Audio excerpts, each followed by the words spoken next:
Hello বন্ধুরা, career space YouTube চ্যানেলে আপনাদের সকলকে স্বাগত জানাই। আশা করি আপনারা সবাই ভালো আছেন। আজকে এই মুহূর্তে শিক্ষক নিয়োগ সংক্রান্ত যে সবচেয়ে গুরুত্বপূর্ণ আপডেট উঠে এসেছে, বিস্তারিত সেই সম্পর্কে আলোচনা করব। তাই ভিডিওটি অবশ্যই শেষ পর্যন্ত দেখবেন নিয়োগ সংক্রান্ত অনেক নতুন নতুন আপডেট পাওয়ার জন্য।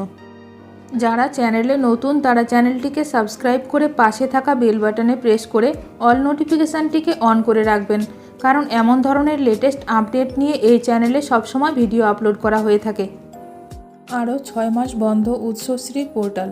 বদলি পেতে ইচ্ছুক শিক্ষকদের অপেক্ষার প্রহর আরও বাড়ছে। বদলি পেতে আগ্রহী শিক্ষকদের অপেক্ষার প্রহর আরও বাড়তে চলেছে। আরও 6 মাস বন্ধ উৎসশ্রী পোর্টাল, এই মর্মে বিজ্ঞপ্তি দিল রাজ্য শিক্ষা দপ্তর। 30 জুন 2024 পর্যন্ত বদলি প্রক্রিয়া স্থগিত বাড়ানো হলো। চলমান নিয়োগ প্রক্রিয়া এবং আরও কিছু বিষয়ের জন্য এই স্থগিতাদেশ বাড়ানো হলো। উৎসশ্রী পোর্টাল ফের চালু করার আবেদন জানাচ্ছিলেন শিক্ষকরা। বিভিন্ন শিক্ষক সংগঠন এই নিয়ে দরবারও করছিল, তবে সেটা হলো না।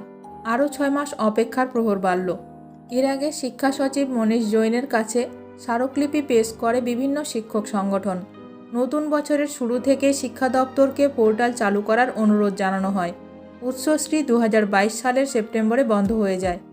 সে সময় শিক্ষা দপ্তর জানায়, উচ্চ প্রাথমিকের নিয়োগ প্রক্রিয়া দ্রুত করতে কিছুদিন পোর্টাল বন্ধ থাকবে, তারপর থেকেই বন্ধ রয়েছে। এই বছরের নভেম্বর থেকে উচ্চ প্রাথমিক নিয়োগের জন্য কাউন্সেলিং শুরু হয়েছে। ডিসেম্বরের প্রথম সপ্তাহে প্রথম ধাপের কাউন্সেলিং সম্পন্ন হয়, কিন্তু কাউন্সেলিং প্রক্রিয়া এখনও শেষ হয়নি। এখানেই পোর্টাল খুলতে আরও সময় লাগবে বলে আশঙ্কা করেছিলেন শিক্ষকরা। উৎসশ্রী পোর্টাল বন্ধ হওয়ার আগে অনেক শিক্ষক সেখানে বদলির আবেদন করেছিলেন।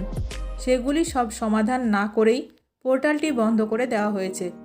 এতে অনেক শিক্ষক সমস্যায় পড়েছেন।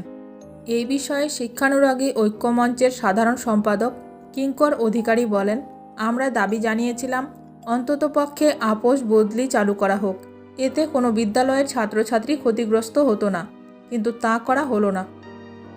ভিডিওটি ভালো লাগলে অবশ্যই লাইক করবেন। আজকের ভিডিওটি এখানেই শেষ করলাম। নতুন কোনো আপডেট নিয়ে দেখা হবে নেক্সট ভিডিওতে।